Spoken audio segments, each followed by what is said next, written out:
YouTube, Robert the Monster Among Marks Drap here, and I am joined tonight by my good friend and tag team partner, Sierra. How you doing tonight? I couldn't be happier. I know. I mean, do you think that I'm wearing this because of a coincidence? No, I knew that we both had to wear the show stealers shirts because that's essentially what we are. We're stealing the show here. So you know how you say you have the gift of clairvoyancy? Yeah. I swear I'm psychic sometimes because didn't even mean to. Just looked at the shirt that I was going to wear yesterday, and it just so happened to be the Dean Ambrose shirt. Yeah. And then when Jericho returned at the SmackDown in Richmond, I was actually wearing a Jericho shirt. Sweet. Well, for those of you who do not know, we are covering WWE Monday Night Raw from last night. That would be August 13th, 2018. They came to us in North Carolina, and there was a rather big thing that they started off with that we have to kind of start off with as well. I know we're not a big show here. Hell, I just got the starting footsteps on our new YouTube channel for Monsters in the Mosh Pit, so Our words may mean not that much, but I still have to say condolences to the Neidhart family. It was obvious that when Jim the Anvil Neidhart passed, that there was no way Natalya was going to be in-house. There was no way.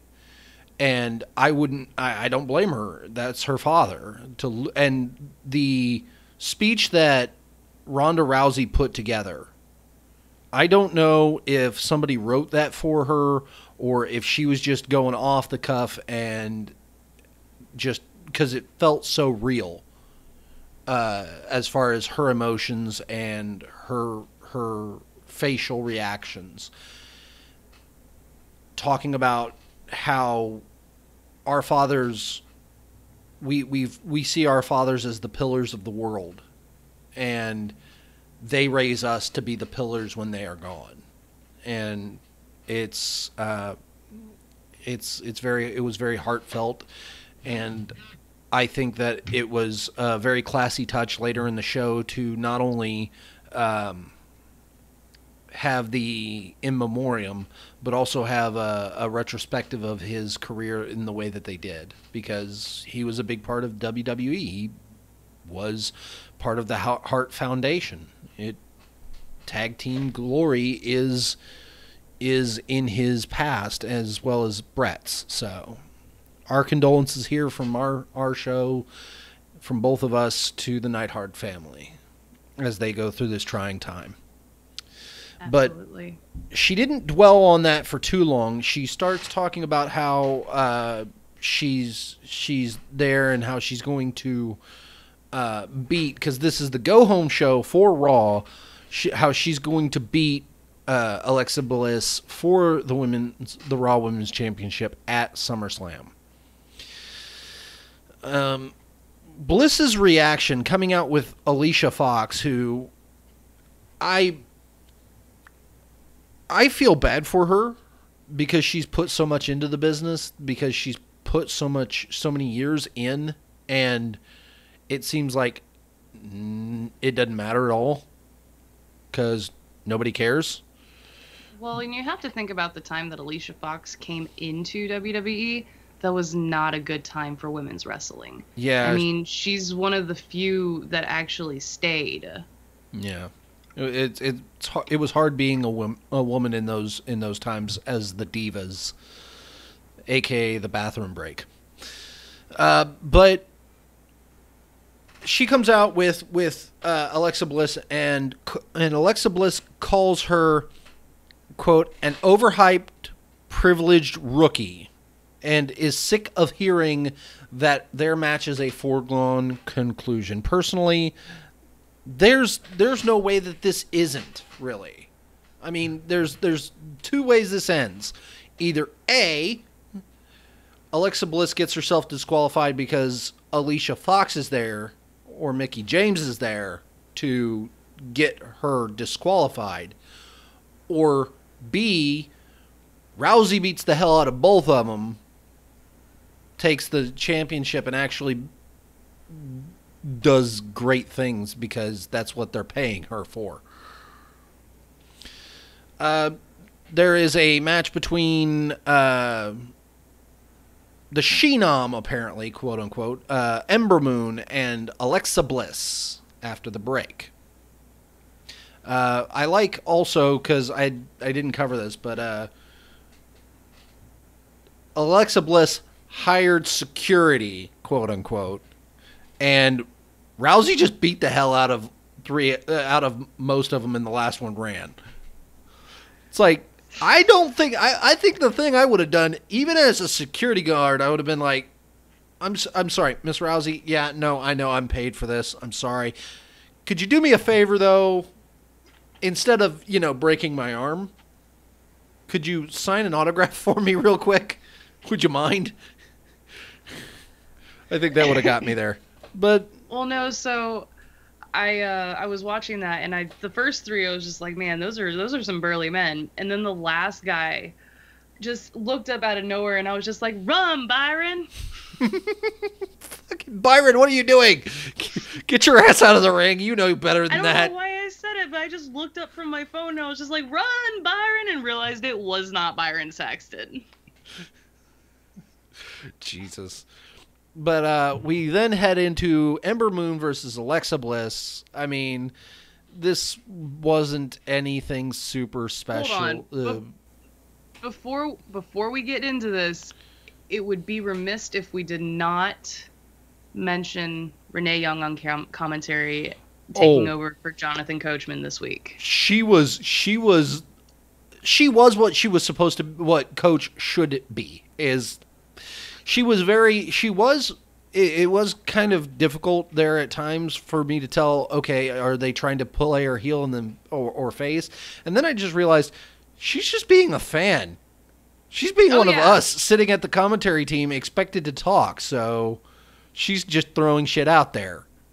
Well, and then so I was looking on this morning, and there was an interview with Renee after she did the commentary saying that Vince actually only spoke to her once into the earpiece, and that was for her to slow down and cool down when there was those big spots. Yeah. She was amped, and it was wonderful.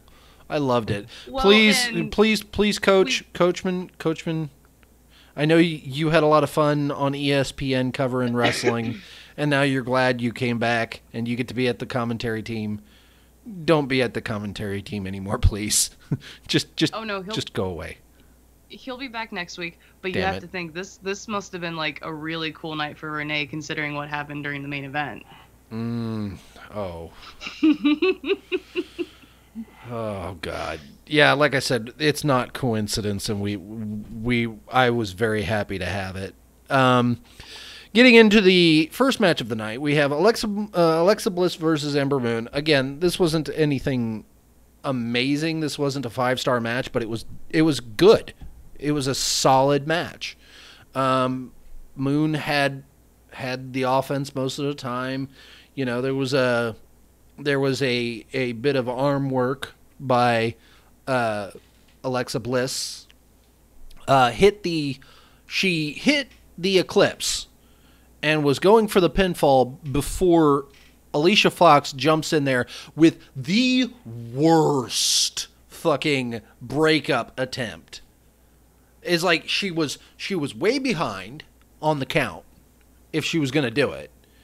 She grabbed Ember Moon by the leg and didn't pull hard enough to move her. And if the ref had, let's say Alexa had been folded in half, full on with Ember on top of her, blocking out that view with Alicia pulling on her leg, the ref wouldn't have seen it at all, and he'd have counted 3 because nothing happened. Yeah, it actually didn't even look like she touched either of the competitors there when I first watched it. Yeah, but But I mean, apparently it happened. this match outcome was really the only possible outcome I felt would have done the participants any good, especially since this is the go home for SummerSlam. I mean, it would only be, what, the third time that Ember Moon's beaten Alexa Bliss? Well, it was disqualification though. Yeah. No, I mean by pinfall, because she beat her twice by pinfall. I'm pretty sure. So, but no, yeah, you're right. You can't really have your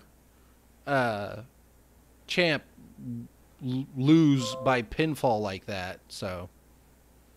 Oh gosh, no. But oh, by the way, I can't watch it right now on my side. But are we keeping an eye on chat to see if we actually have a chat? I am looking at it. We don't have anybody. That's okay. They'll watch it later. Next we have, speaking of things I would have rather have watched later, Constable Corbin versus Tyler Breeze. Again. Hold on, how come we... Never mind. I was going to say, again, Tyler Breeze by himself is a damn solid wrestler. I know he's got talent, and Renee did a wonderful job of putting him over as a very hard worker, as somebody who's kind of an unsung hero in the ring. It was great. But this match, I don't feel showed enough of it, you know? Like, didn't show enough of Tyler Breeze's talents to warrant what was being said. And that's kind of sad, because I know he can. He can go. And Corbin ends up winning by hitting the deep six and getting the pinfall, which is a rare thing. Usually the deep six does not win him matches. No, because it's not a finisher. It's like a secondary finisher. No, yeah, it's his like secondary finisher. It's like the spear versus the Superman punch. Yeah. But after the match with Corbin all winded, he announces that Finn Balor's opponent will be Jinder Mahal and Kevin Owens for a handicap match. The fun part is Kurt Angle comes out and says, no, it's going to be Finn Balor and Braun Strowman versus Jinder Mahal and Kevin Owens, which was wonderful. Because, although I think they kind of played the face in trouble scene twice, and that didn't work. I mean, no, you can't have that same hot tag come in to clear the ring kind of thing happen twice. It doesn't work. Hold up, did I miss something? Good God. Yeah, hold up. Did we not talk about the little unless moment with Paul Heyman? I don't... Because wasn't that before this match? No. Because this well, was... Well, then my notes are fucked up. It might have been, but we can talk about it now, because this was basically nothing anyway. Just called one of my favorite wrestlers nothing. Hey, I love Finn. Finn is my boy. I love Baron. I love Finn. Finn's my boy. Look, I love Finn too. There's a picture of Finn Balor over here. I know. But Baron's my boy. We gonna have a scrap on Friday. It's gonna be fun. Again, this moment with the unless thing was kind of a... I felt like it was tacked on. If it had been in the midst of after he had said, after Paul Heyman had said, against this Brock Lesnar, who I've never seen more focused, more ruthless, and I know it's not a word we like to use around here, more violent. Roman Reigns doesn't stand a chance. If he had, kind of, instead of taking 3 minutes after the interview's over to say unless he just had gone, Roman Reigns doesn't stand a chance. Nope, gone. And had he done it that way, I would have been more like, okay, no, he believes that there's maybe a chance. Like there's some outside possibility that he hasn't considered. But even then, the whole thing later, oh God, no, I want to, but I'm not going to right now. We'll get there. Again, Finn Balor Finn Balor and Braun Strowman versus Jinder Mahal and Kevin Owens. We have Braun Strowman getting the power slam on Mahal to get the pinfall. It again, like I said, it wasn't anything. It wasn't anything terrible. This was fine, showing elevation for the matches at SummerSlam. And I think that it's not a bad way to do it, but I don't like, and this is a problem that will come up later, I don't really care for multi-man matches. Like if it had been your traditional Baron Corbin and Kevin Owens versus Finn Balor and Braun Strowman, on board, do it. I know why you're doing it. This makes sense. Let's go. And well, so go ahead. And that's not what we got. But go for it. You had a thought. Well, so you said, you don't personally like these multi-man matches, and you said, but had it been Corbin and Owens versus Balor and Strowman, you would have been okay with it. The issue is that, again, Corbin had just had his match, but also Mahal was embarrassed by Braun Strowman last week when they flipped the table for the KO show, or the stage. So that gave a reason for Jinder to be in this match. But going back to Owens and Strowman, I can understand Owens is being terrified of Strowman. I mean, if someone tried to murder me 6 times, I'd be frightened too. But the fact that you were so scared to the point that you literally ran away in the middle of a match, I don't buy that. Yeah, it's not like you're going to stand up fight him. I'm going to wait until SummerSlam and then stand up fight him. No. We have next a squash match.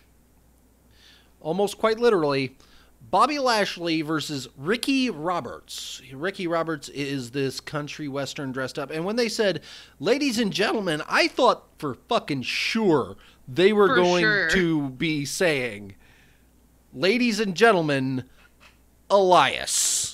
Because that's what we've been conditioned for. I just knocked out my freaking cord. Okay, oh, no. I can hear again. Okay, but we get Ricky Roberts saying how he's Elias's biggest fan. He wants to become a country western star so he can rise through the ranks and be good enough to one day have Elias, who's his favorite musician, say, and Elias cuts him off right there and says, hello, I am Elias. And it's like, that worked perfectly. And then just, he says, oh, I would be impressed with you because I've got my concert this weekend, then I've got SummerSlam, and I've got I can play us a song here tonight. And then Bobby Lashley interrupts, goes down for his squash match. Ricky Roberts bashes him across the shoulders with the guitar, which, okay, heel move, you learned it from Elias, perfect, works. But it was like, and especially when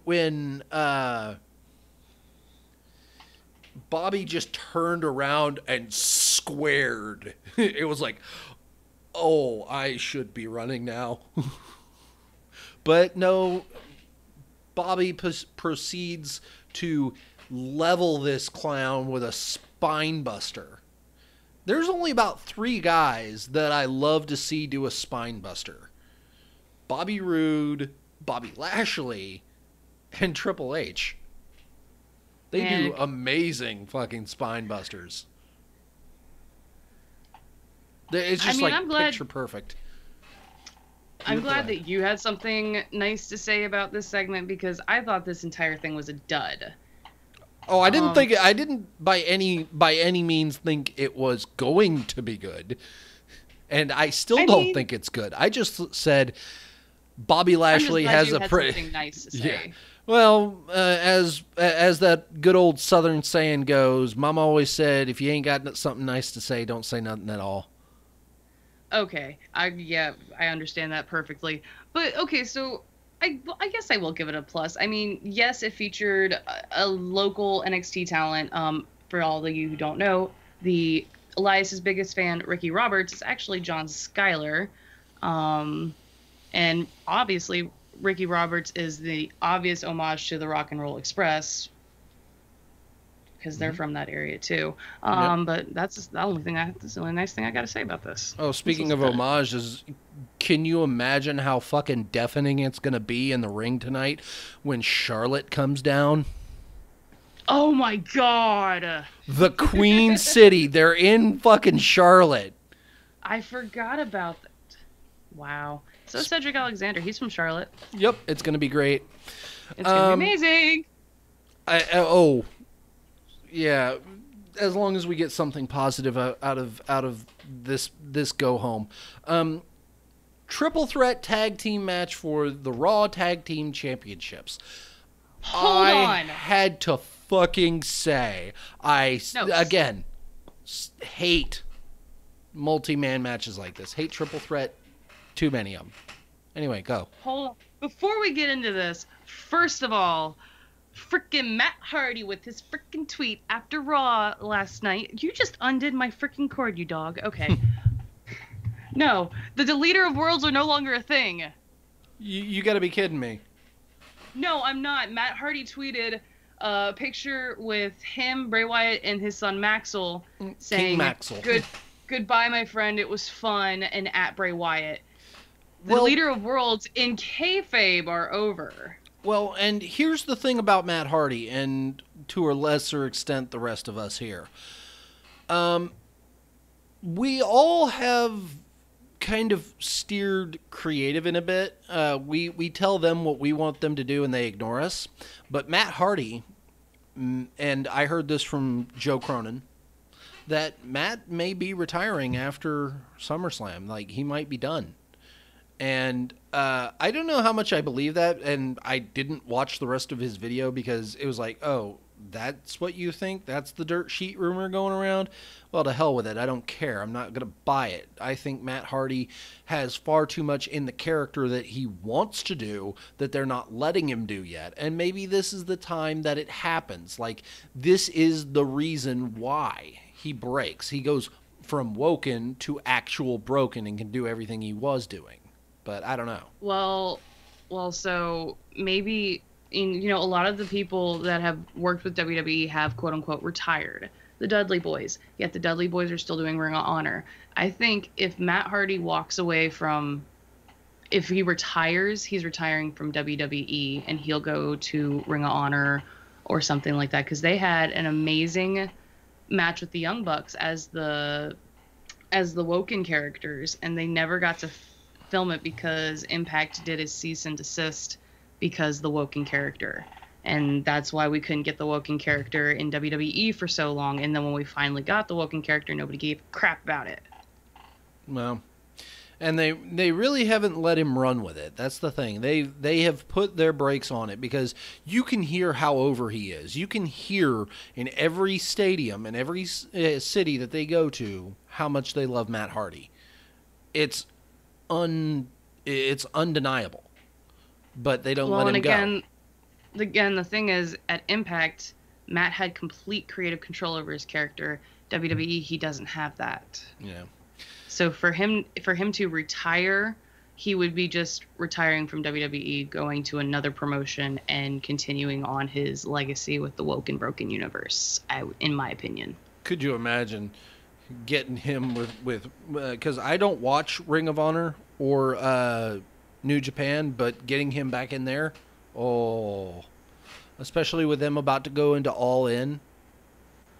Hold up. If he were to walk away at SummerSlam, All In is in October? Yep. Or is it in September?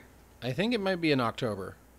If it's in October, isn't it like a 90-day no wrestling clause when they leave? Yep. Maybe he'd make it for the Madison Square Garden one, the second All In. Yeah, I think that one's being called it's either All Out or something else. But we have them going through their usual motions.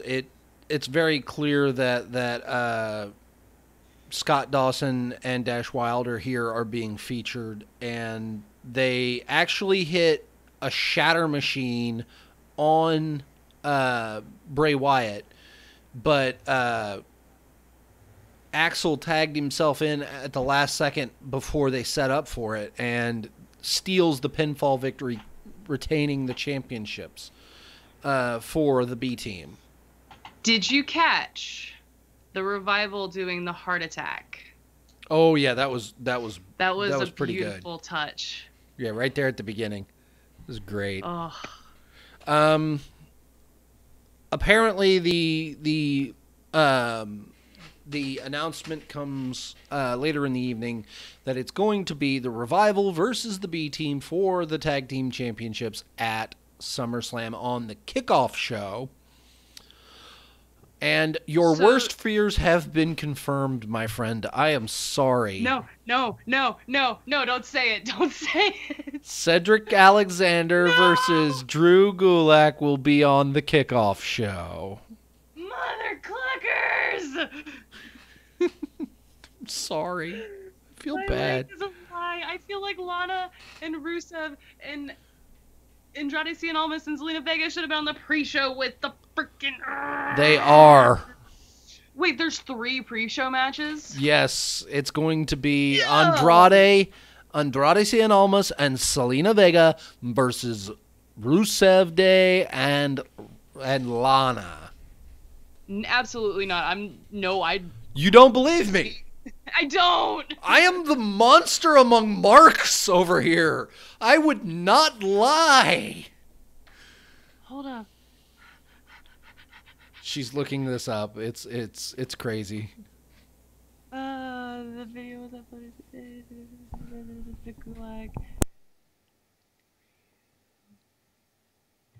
WWE is yet to officially indicate whether or not their match is on the pre-show. I mean, that's what they were saying on air. It was on air on Monday. This was in graphics. I kid you not. I saw it.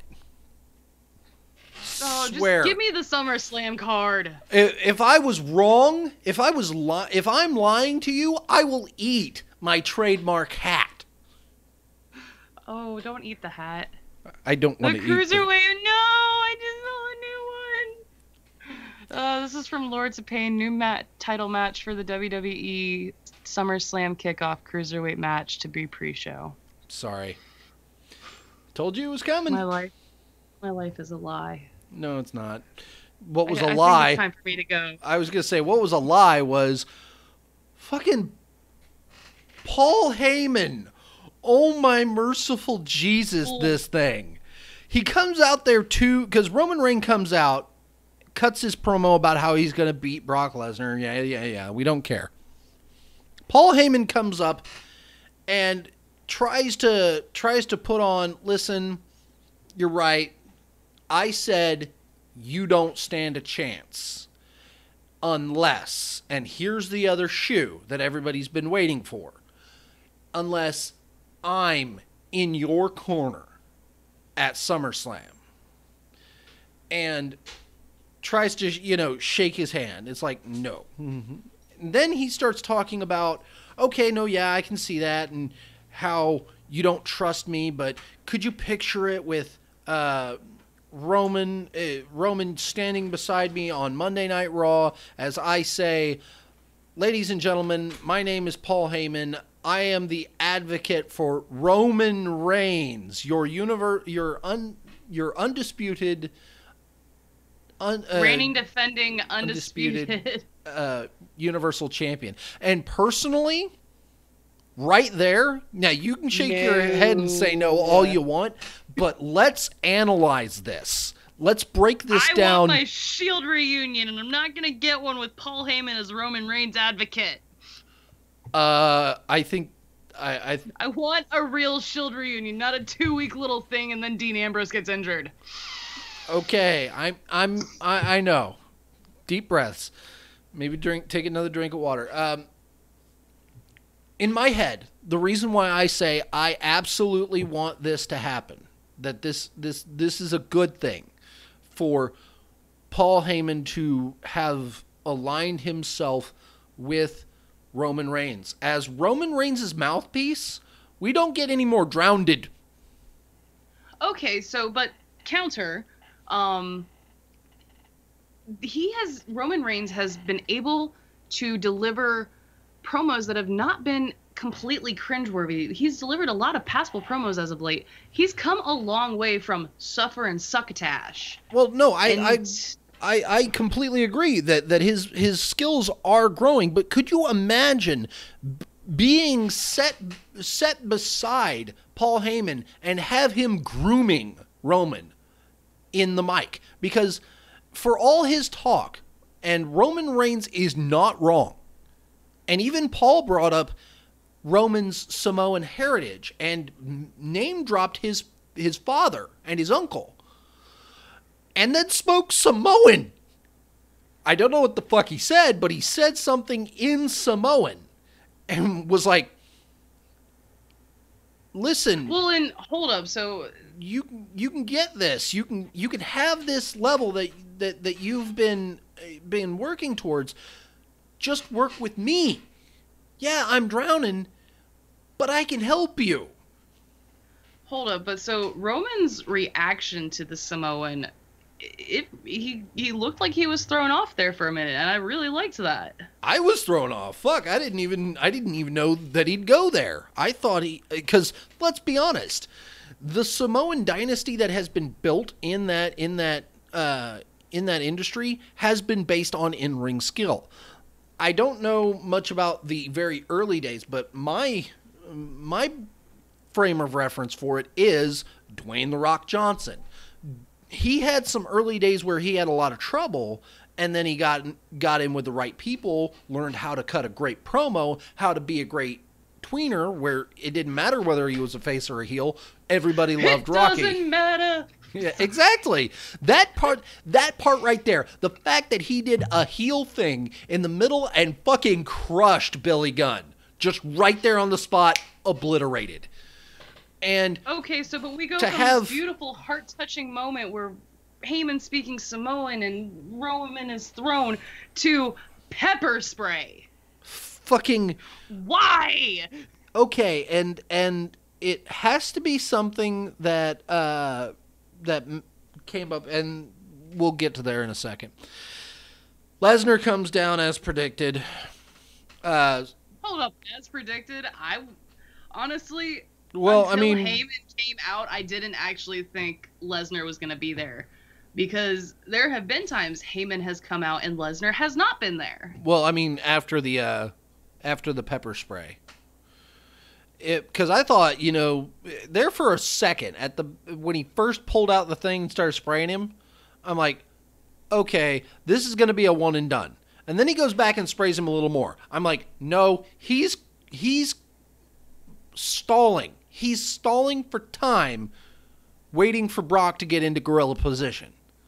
Because when he hit gorilla position, comes down, hands off the title, goes down to the ring, puts a goddamn triangle choke on, an inside triangle choke on Roman Reigns, deep, and makes him pass out, and then gets out of the ring, goes up the ramp, stops, turns back around, comes back down, hits an F5 on him.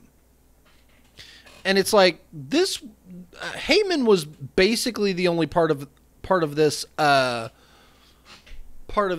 segment that mattered, and I was waiting in the middle, like whilst he was going down there to measure up Roman for the F5.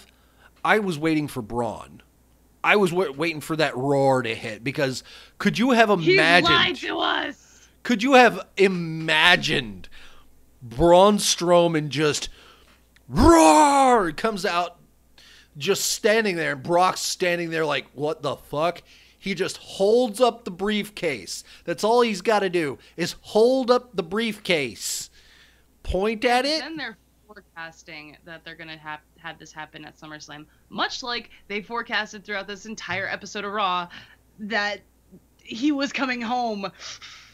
Oh, point at it, point at Lesnar, and then just turn around and walk away. He doesn't have to save Reigns. Reigns can roll out of the ring while that's happening and get away. But just having Braun come out there, knowing that this is the build, the final step to their SummerSlam match, to have Braun come out and just steal all that thunder, that would be forecasting Braun cashing in. He not even helping any of them.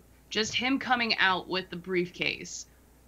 That would have been the forecast in my mind that he would cash in. But before we move on to the next subject, I want to put one more thing in about the Roman Reigns Brock Lesnar. Yeah, go for it. Because, I mean, this was obviously the plan, to have Heyman pepper spray Roman and to have Brock beat him down. But there's one thing that's bugging me. I mean, how on earth can anyone cheer Lesnar at this point, regardless of their feelings of Roman Reigns? Well, and here's the thing. I think, and I said it on one of the tweets from Connor, a.k.a. OK Fabe, who's a wonderful person. I said it on it was either like a tweet or a Facebook post or something. He said, how is it that Reigns is getting cheered as much as he is? I said, he's getting over by apathy. Nobody wants Lesnar anymore because Lesnar's had it for 500 plus days. It's fucking done. You actually did damage to that title having him go beyond WrestleMania. If you would have dropped it in Saudi Arabia, it would have been fine. And hell, it would have actually given me a reason to go back and watch it outside of Daniel Bryan kicking ass. Either way, when Roman wins this, Roman has become over. Oh yeah, people don't realize Roman is over. I mean, I'll say this: he has turned my opinion from I give literally no fucks about Roman Reigns to I want to see where he's going next with this.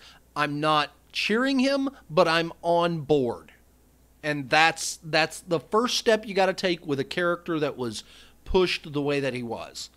And especially the fact that he's owned that he was built for this, that he has been groomed to be the top guy, that he's taken that in. He's like, no, yeah, I know.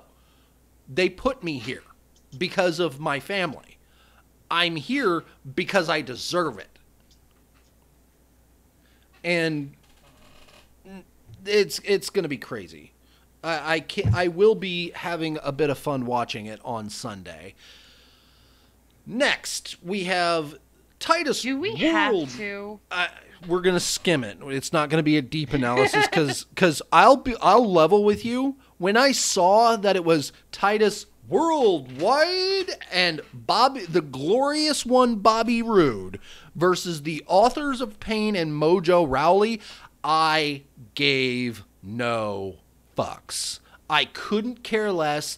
I didn't even watch it. I skipped right to the last couple seconds to see how it ended, and that was one of the worst glorious DDTs I've ever seen.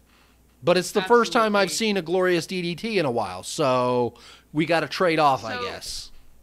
I mean, yeah, this match I gave it like a 1 out of 5, but its only purpose was literally supposed to be a random match that was thrown together by the Authority while they're dealing with what just happened with Roman Reigns. Yeah. Because you have these two very lackluster feuds.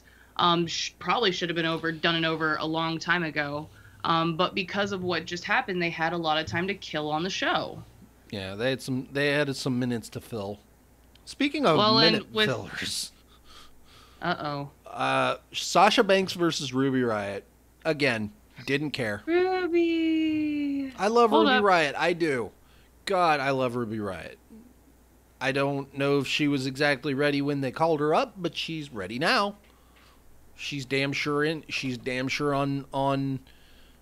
par Wait, you with where didn't she think was. Ruby was ready when she got called up? She wasn't 100% ready.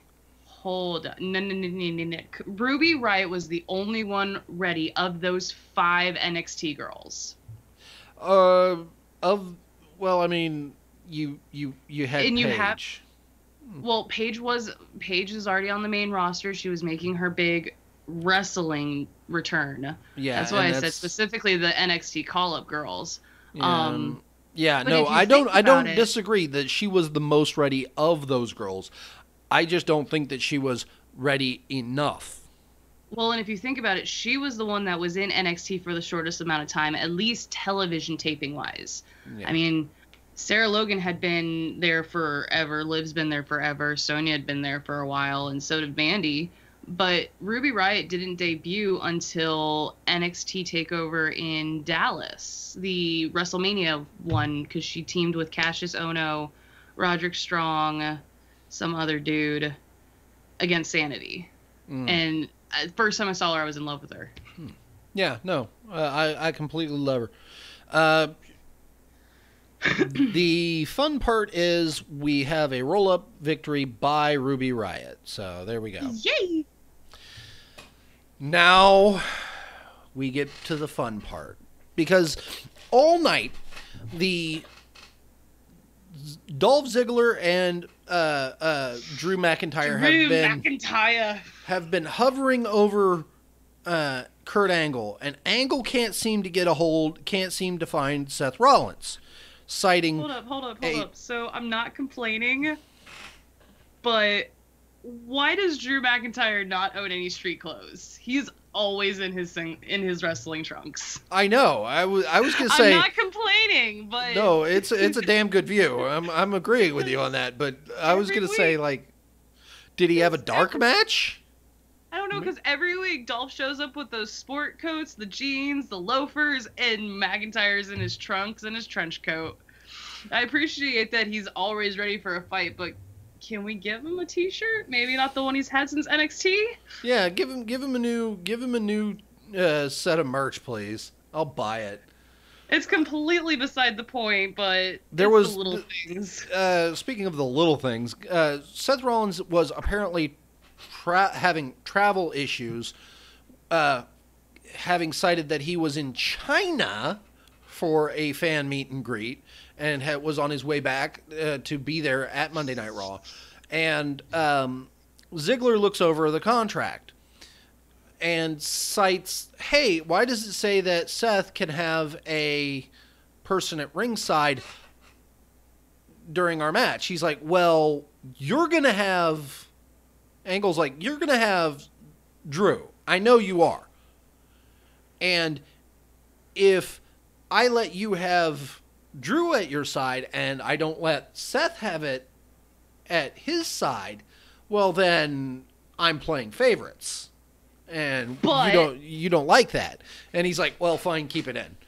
He'll never have anybody anyway. So, but that was earlier in the night, wasn't it? Yeah, that was very early. Office. Yeah. And so he keeps taunting Angle the whole night. Comes down to the ring, Angle's like, all right, yeah, no, I was about to announce you, but here you go. Hold up. But Ziggler's promo, I mean, I understand it was just a lengthy rant that he made up to just kill time, but that was actually a pretty emphatic promo. Oh yeah, that was a wonderful promo. I was thrown aback because I was just like, he's absolutely right, because at one time we all were Dolph Ziggler fans, and at one time we all loved having this certain superstar as our champion, and then something didn't go the way we wanted it to when we turned our backs on them. Yeah, it's like, damn it, don't shoot on the audience. We can't fight back. But after this lengthy rant that Ziggler gives about the contract signing, he signs the contract to induce a forfeit. But that's when we get Seth Rollins coming out to the ring, and he admits he's been in the building for a while. And those travel issues that he'd been dealing with, those weren't for him. I was really hoping we weren't going to get Jason Jordan. Oh, yeah, that would have been fucking terrible. It's like... And then he says Scottish psychopath, and I was just like, lunatic fringe. Yeah, I loved that line. It was beautiful. It's like, oh, you're going to have a Scottish psychopath. Figured I'd have the lunatic fringe. Fucking Dean Ambrose. He actually didn't say that. He just said I'm going to have a lunatic. Fucking because Dean Ambrose comes out. Fringe. Ambrose comes out looking like a goddamn pit bull. Adonis. Just because I kind of like the way he looked before. He looked like a scrappy every guy, but he comes back jacked, and it's like holy shit. He shaved his chest hair. He shaved his head, grew a beard. I'm like, fucking A rights, do this. And then even though it was something crazy that he goes in first, and I was sure he was going to go straight for Drew, right? I was like, okay, they're going to pay her off. This is going to be wonderful. He goes after Ziggler. Goes after Ziggler first. Fucking hucks him out the ring. No problem. Goes instantly after Drew, and I'm like, Dean, I don't mean to.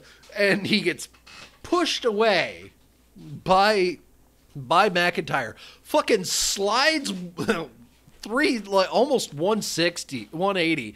Comes back at him after Seth hits a super kick into the Dirty Deeds. And everybody called it as soon as he hit that super kick. It was beautiful. It's like, super kick. Everybody in the audience, Dirty Deeds! Bam! So, first of all, okay, so we get Dean back. He's jacked. He's got the crazy eyes. He doesn't have as much hair, so it's not as obvious that he's falling. But the minute wardrobe changes and everything that just happened, I see a heel turn. It's screaming heel turn. Oh, yeah. He's looking angry. He's looking, I don't give a shit. And so I can't wait for him to get on the mic. Yes. So, but if they don't immediately do a heel turn with Dean Ambrose, and if he does a heel turn, he's going to have to turn on Seth Rollins because, come on, guys. Oh, yeah, no. That's well, okay. Spoilers for... hey, I was talking! Sorry. Go ahead, spoiler. Go ahead and do your spoiler. Spoiler for my SummerSlam prediction. Seth Rollins walks away, your new Intercontinental Champion, right into a Dirty Deeds. Just not even wasting any time. It's gonna happen. Right there, fucking, he's gonna be holding his arms up, right? He's gonna be celebrating with Dean. Dean's gonna have one of his arms. He's gonna spin him around, kick him in the balls, flip the arms, bam. Beautiful. Okay, but that would be ideal, perfect. WWE will not do that for us, though. We don't know. I doubt it. So if we don't immediately get a heel turn from Dean Ambrose, and him and Seth decide to keep doing this tag team thing, yes, I think we'll see a little bit of Ziggler and McIntyre. But I heard a rumbling that WWE is thinking about reuniting American Alpha because Jordan's good, Chad Gable's got nothing to do. Will we see an Ambrose Rollins versus American Alpha if they don't immediately go for a heel turn? I don't think so. I don't think they need it. I think that what they need more is actually something that would be beneficial if they do the immediate heel turn. And this is what happens. Because on the Raw side, we have AOP, theoretically tied as worldwide, the B team, and the Revival. It's not a great division, but it's a division. If you add in... missing? if you add in, oh yeah, the Ascension. You forgot! Oh my god! I can't believe I forgot. And I feel, I'm sorry. Forgive me. I said, spoiler alert, someone got too emotional on the show. It's me. Yeah. Oh. Okay, continue, because I have to regroup. So we have five teams on the Raw Tag Team division. Let's look at the SmackDown side. Usos, Bludgeon Brothers, The New Day, Sanity. I was going to say, after Sanity, who the hell else is there? Nobody. Damn. So if we put put American Alpha, because I would have said the American Standard, aka Shelton Benjamin, and Chad Gable, but they don't do that. So, and the only reason I even thought about bringing up American Alpha because of the rumblings is because, yeah, the last time we saw Jason Jordan, he was Seth's tag team partner. It'll be interesting to see if Jordan comes back bitter about it, gets into a feud with Seth. They have to bring in their tag partners, and that way Jordan and Gable could get a little bit of heat or whatever, wherever they're trying to push them. Just, I feel like Jordan should come back. When he comes back, he needs to be a heel because he needs to do something with Rollins. But Gable is more of a face, in my opinion. Well, and here's the rub. Having there's two ways you can go about a character after injury. The first is you can go the face route. Like, listen, this really humbled me. I thought I was a badass. I came back. I left. I realized everybody moved on without me.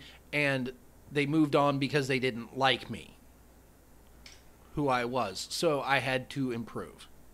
Or the heel route, which is easy because because they're bitter because, hey, you guys bucked off and left me behind and didn't care about me. But I still think that it could be an excellent opportunity to reunite American Alpha and give them a good run, maybe going into a decent feud with the Bludgeon Brothers, because I don't know about this match. I just don't know if I want to see American Alpha reunite. It could be a thing, depending on how they wrote it. But speaking of SmackDown, I want to thank you all for watching.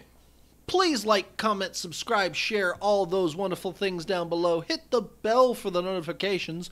We're going to try and keep you guys up to date on when we get our new YouTube home up and running, a.k.a. the Monsters in the Mosh Pit podcast here on YouTube. We'll be putting the link to that YouTube in the comments down below. And we will see you all tomorrow night for the SmackDown Live review.